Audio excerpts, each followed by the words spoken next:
I mean, the problem is, and you and I have looked at the electorate and looked at polls for our entire careers. It's not a winning number of people. I believe it is a number of people in his base. I don't even think his entire base feels that way. But I mean, it's why unpopular foreign conflicts almost cost incumbents re-election every single time.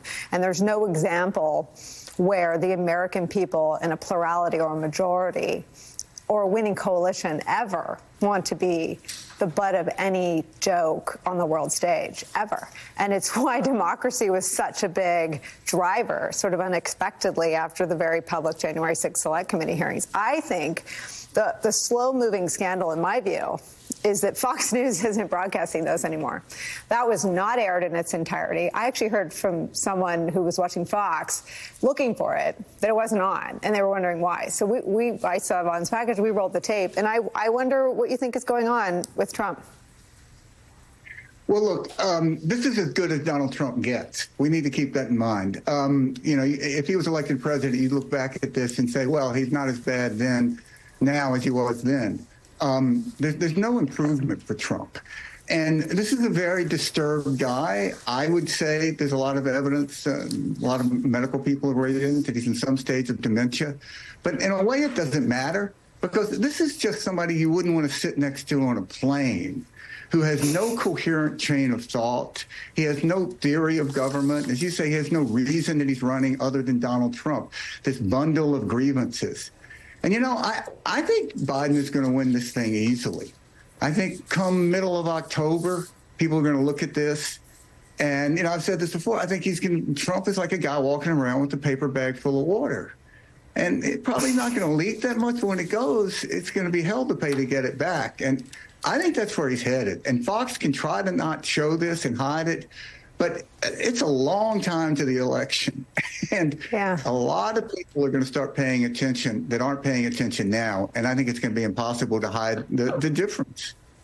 Yeah, I mean, Stuart, I want to bring Claire in as well, but I want to ask you one more question. I mean, I think the idea that we're still, like, this is year 9 of covering the Trump story for me, and we still, Vaughn is the best of the best. So I'll put Vaughn on the outside of this assessment.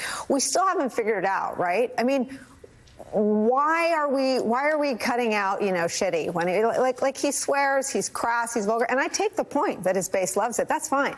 But if he thought his base would win the election, he wouldn't be doing rallies, because he told them to their face, quote, "I don't care about you," end quote.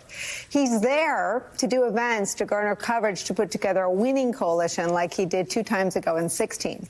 And he did that because Fox News, CNN, and this network in a lot of instances covered him all the time. We learned our lesson, right? There were brutal rebukes from our own viewers and from other watchdogs.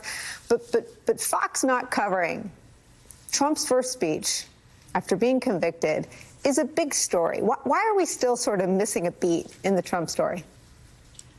Yeah, look, Fox is basically an arm of the Trump campaign, arm of the Republican Party, which is the Trump campaign. I find it difficult to believe that Fox has any credibility after the Dominion lawsuit, when you were exposed that they all knew that Trump was lying and they still supported him. But, you know, I mean, if I was polling in this race, I would ask a screening question that, do you believe that Joe Biden is a legally elected president? And if you said no to that, I would just throw you out of a poll. Why? Right. What polling that person? What are you going to say? Okay, I know you think that he stole the White House, but what about that Infrastructure Act, baby? I mean, what are you going to say to that person to get him to vote for Joe Biden? Right. It's nothing. And that was the majority overwhelmingly. That was sort of 80% plus of his vote in the primary. That was sort of a cutting line. Do you believe that he won the election fairly or not? And those who didn't voted for Nikki Haley, and those who did voted for Trump. And there's just not that many people out there that believe that we don't live in a democracy and the president wasn't legally elected. Resolute Square.